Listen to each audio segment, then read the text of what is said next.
Magandang araw mga kaibigan. Pag-usapan natin ngayon ang pangangampanya ng mga Duterte, ano? Specifically, Mayor Baste sa Davao City, saka si VP Inday Sara sa buong bansa. Ito, nakakabilib.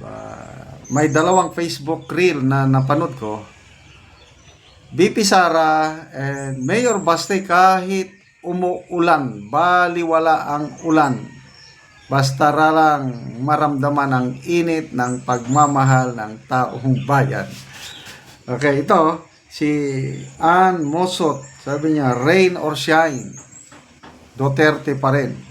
Ito, sa Davao. Unahin natin. Yan o, mulan. Kita nyo, lakas ng ulan.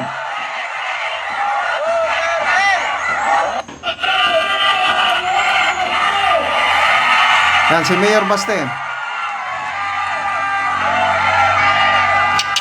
Sabi.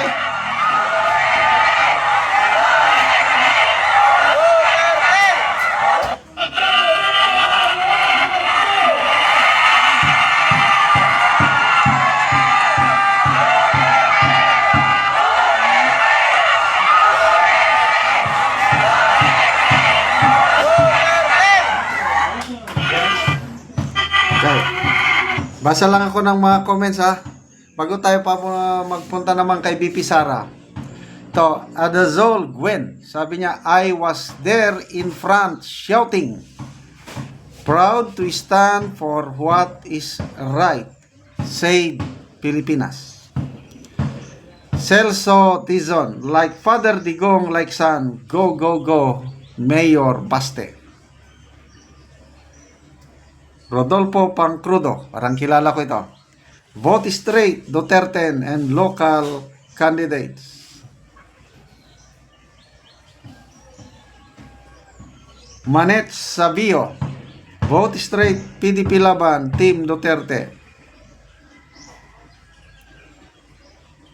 Rosien Matthew, ang uban pani or pikas kulto ayahay nani. Panagan magsilong asa mang suksok o kaha lumbaay o uli.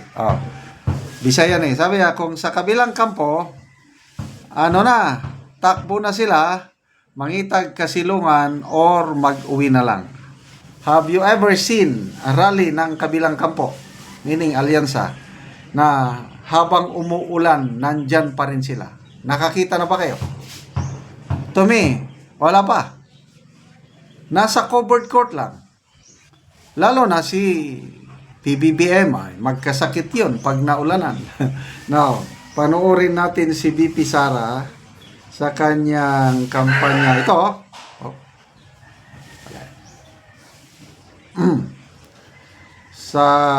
I think sa Isabel ito. Post naman ito ni Cathy Binag. Sabi niya, ito ba yung ayaw ng mga tao?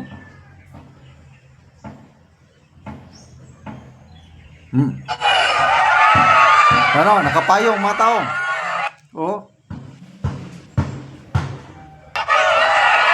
Yan, si Pipi, nakatalikod. Grabing init, pagmamahal ng mga tao.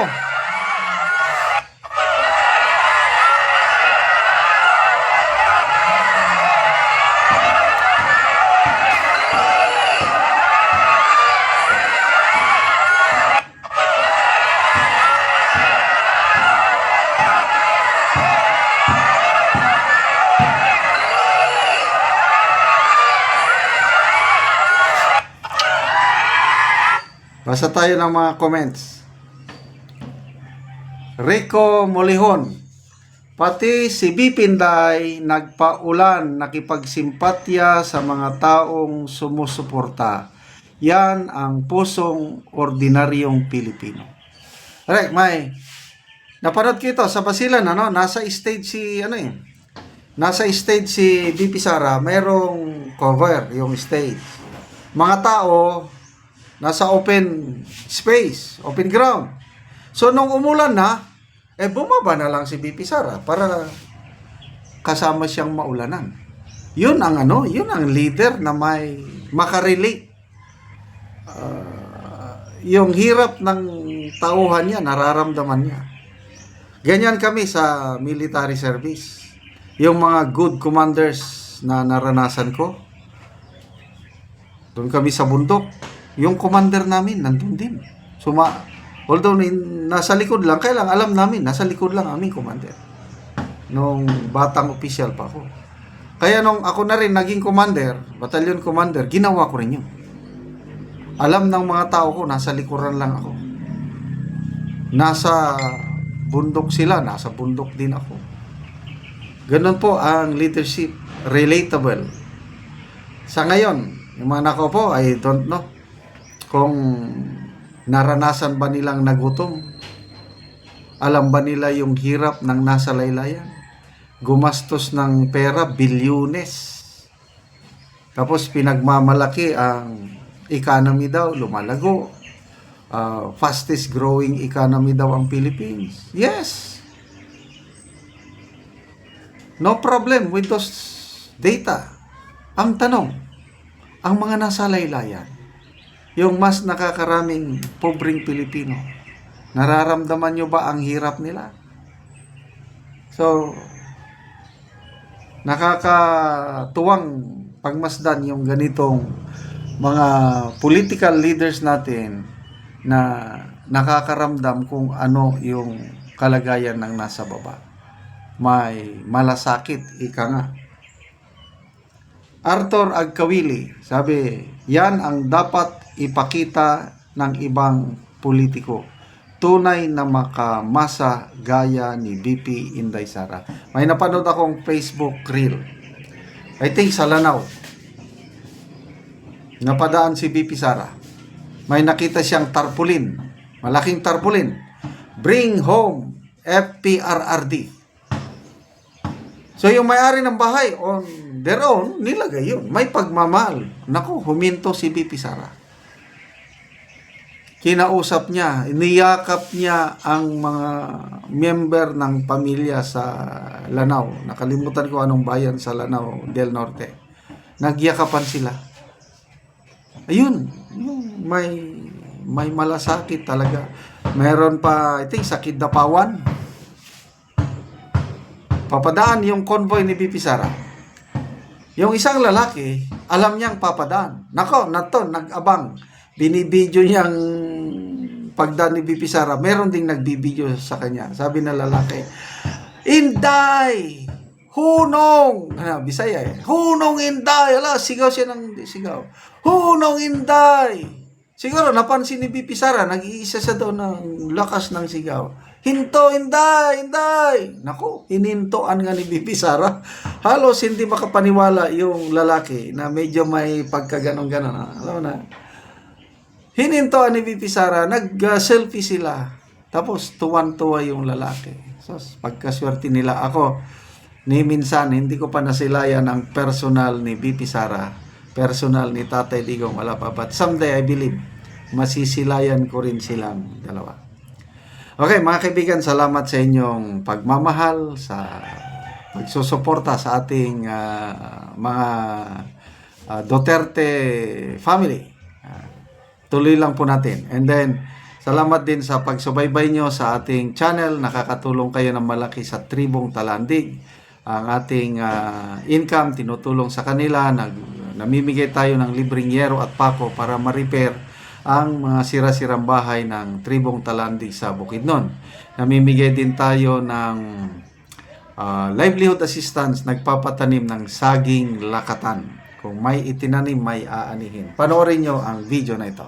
Ni ang una namong tanom nga saging lakatan ug mo ni ang among tanom nga wala sukad namo ginaabunuhan apan namo nga apan dugay tungod kay walay abono tungod sa kamayo sa yuta dinhi sa amo mamunga gyud ang among tanom nga saging lakatan ug mo na ni siya padayon lang mi nga paghinlo bisan nga walay abono namunga gyud tungod sa kaayo sa yuta ug karon na atong bisitahon ang tanom namo nga hapit na pod mamunga apan ginabunuhan. Og karon mao na pod ni ang among tanom nga mao ni ang among lakatan nga gaabunuhan.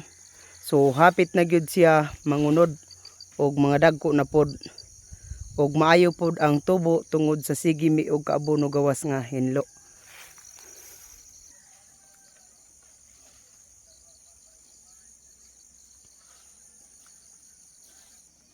ug karon nagabuno mi sa among saging lakatan kay ting-ulana na dinhi sa amo Sa kanin ang abono sa mong abono, Kwan, dopos, dopos o complete o ammonium. ammonium. Pila gani ni tanan kapunuan sa ratong saging lakatan? 240. 240. Oo. O luag-luag gid ni among saging lakatan 240. So padulong sa ubos among saging.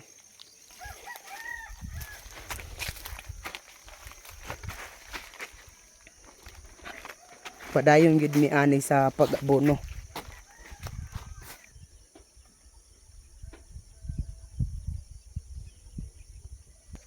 O karon sar unsay mong kasulti sa padayon sa pagsuporta sa pagpananom ug sa pag-abono. Ug salamat gyud kayo sa unang-una sa Ginoo.